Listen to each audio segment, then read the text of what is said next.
꼭지요. 구독, 좋아요, 알림 설정까지 모두 부탁드려요. 안녕하세요. 치킨스탁TV입니다. 네, 오랜만에 인사를 드립니다. 요즘 시장이 좀 어려운 가운데 잘들 이겨내고 계실 거라고 생각을 하는데요. 공부하기 좋은 시절이라고 생각을 해요. 이번 영상에서는 임플란트 회사에 대해서 다시 한번 이야기를 해볼 겁니다. 예전에 얘기하지 않았던 좀 생소한 부분까지 이야기를 해볼 거고요. 최근에 워낙 이 업계의 이미지가 좀 별로여가지고 관심이 없으실 분들이 많겠습니다만은 다분히 이제 회사와 산업의 스터디 차원에서 말씀드릴 부분이 있으니까 끝까지 봐주시면 좋을 것 같습니다. 자, 먼저 모두가 아는 부분 빠르게 짚어보겠습니다. 원래 임플란트 업종을 좋아하는 분들은 한국의 임플란트 수출이 계속해서 증가하는 그런 모습에 주목을 하는 것이었죠. 이 부분 같은 경우에는 최근까지에도 이제 코로나 저점을 확인한 다음에는 점진적으로 상승하는 듯한 모습이 나타났습니다. 5월달까지도 숫자가 좋았기 때문에 최근까지도 계속해서 관심을 가지고 있습니다. 그렇지만 사실 어느 순간 이후로는 회사들의 주가가 급격히 재미있는 모습을 보이지는 못하고 있습니다. 덴티움만 좀 좋았었고요. 나머지는 비리비리했다. 특히나 오스템 임플란트 같은 경우에는 거래 정지에 한동안 들어가기도 했었죠. 그 이유 같은 경우에는 전 국민이 다 아시는 대규모 횡령사건, 무려 2,200억 원의 횡령사건이 발생했었기 때문입니다. 회사는 그 중에서 한 1,000억 정도는 이제 회수를 한 것으로 발표를 했습니다. 그러나 940억 정도는 이제 못 찾을 것으로 생각을 하고 손실 충당금으로 잡아두었고요. 나머지 한 350억 정도를 받을 수 있는 것으로 보고 있는 것 같습니다. 자, 횡령의 규모가 워낙 크고 회사의 불투명한 부분이 발견된 것이기 때문에 상장 폐지가 되지 않을까 생각했었습니다만은 기존 주주분들에게는 다행히도 이제 상장 유지 결정이 났었죠.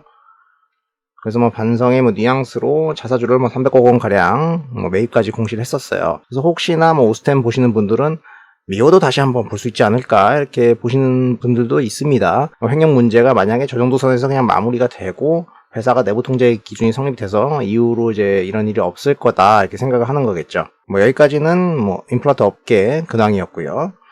예전에 임플란트 회사들을 봤을 때 이제 상장 회사로 4개 회사가 있었는데요. 오스템, 덴티움, 디오, 덴티스였죠.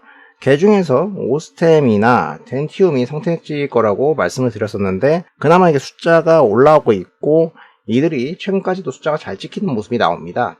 물론 덴티스 보시는 분들도 있지만은 여기는 제외하겠습니다. 찍히는 밸류 측면으로 보더라도 이 둘이 이제 숫자가 올라오는 관점에서 POR 배수가 많이 떨어지게 됩니다. 자, 물론 현실 시점에서는 둘 중에 뭘 고를 거냐 하면은 워낙 큰 사건이 있었기 때문에 오스템보다는 덴티움 쪽으로 사람들의 마음이 움직이지 않을까 싶어요. 그래서 그게 주가로 반영이 돼 있는 것일 거거든요. 또 덴티움 좋아하시는 분들은 자기 주식도 이쪽이 좀 더 많으니까 좋게 생각할 가능성이 있거든요. 단순하게 보았을 때는 부채 총계 같은 경우에도 덴티움이 그나마 오스템, 덴티스보다 부채 비율이 낮게 느껴지니까 여러모로 회사가 매력적으로 생각될 법합니다. 그러나 좀 더 짚어보도록 하죠. 실제 회사가 이자 부담을 지게 되는 이자 발생 부채를 보면은 그 규모가 상당히 줄어들게 된다는 것을 알 수 있습니다. 비율을 따져보았을 때 오스템 임플란트의 경우 40% 선이 되고 오히려 타사 대비 낮아져가지고 비율이 구분되는 모습이 나타납니다. 자, 나머지 부채들이 뭘로 구성되어 있는가 보니까 선수금 계정의 항목이 타사 대비 엄청난 수준인 것을 알 수 있었습니다. 무려 40%가량의 수준인데요. 다른 회사들은 한 자릿수 수준밖에 되지 않습니다. 이 선수금이라는 계정은 공사나 상품을 주문받고 미리 받은 금액을 의미합니다. 언젠가는 고객한테 제품화 시켜서 나갈 돈이기 때문에 부채로 구분되는 부분이죠. 그러니 오스템의 선수금이 많다는 것은 그만큼 앞으로 나갈 매출이 많다는 것을 의미하기도 한다는 것일 겁니다. 이 부분은 상당히 오랜 기간 있었던 오스템과 덴티움의 언플 비방으로 그 내용이 좀 알려져 있습니다. 임플란트 업체들의 회계 처리 방식에 대해서 한번 이야기가 나왔던 적이 있었는데요. 오스템은 왜 선수금이 많은가에 대한 이야기에 대해서 오스템 쪽에서는 경쟁사가 매출을 분할해서 인식하지 않고 한 번에 인식한다. 우리와 같은 방식을 적용하면은 축소되고 이익률도 떨어질 건데 이렇게 비판을 했고요. 덴티움 같은 경우에는 본들의 매출은 짧아가지고 한 번에 인식한다. 그리고 오스템은 임플란트 말고 다른 것도 팔기 때문에 영업이익률이 높지 않다. 이런 이야기를 했던 거죠. 누가 맞을까요? 여러분 짐작하실 수 있겠습니까? 제가 설문으로 올렸던 내용과도 연관이 있는 겁니다. 응답해주신 많은 분들이 선수금을 쌓는 방식이 좋다고 답을 해주셨는데요. 왜 그렇게 느끼셨겠습니까? 그것은 아마도 운전자본 효율성의 문제 때문일 겁니다.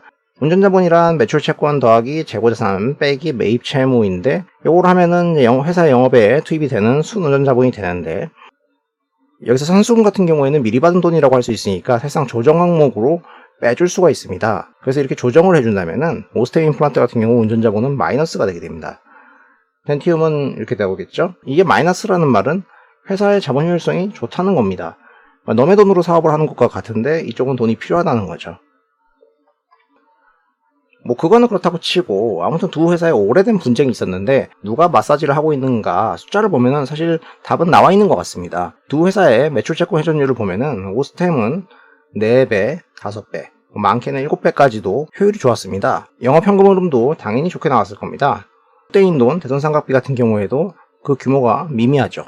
하지만 덴티움 같은 경우를 볼까요?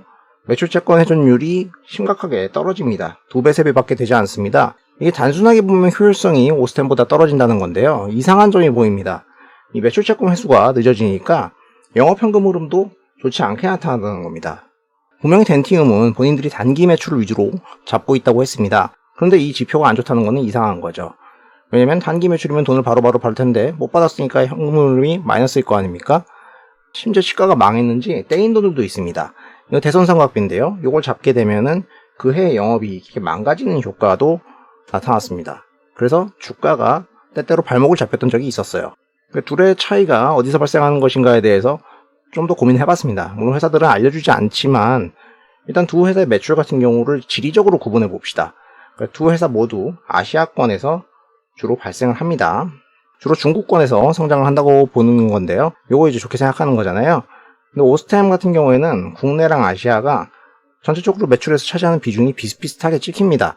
반면에 덴티움은 중국의 의존도가 상당히 높습니다. 50% 정도가 중국에 의존하는 구성을 보여요. 물론 덴티움을 좋게 생각하는 경우에는 이 중국 노출도가 높다는 것에 점수를 주게 되지만은 의외로 이게 부실 요인으로 작용할지도 모른다는 것을 생각하게 되었습니다.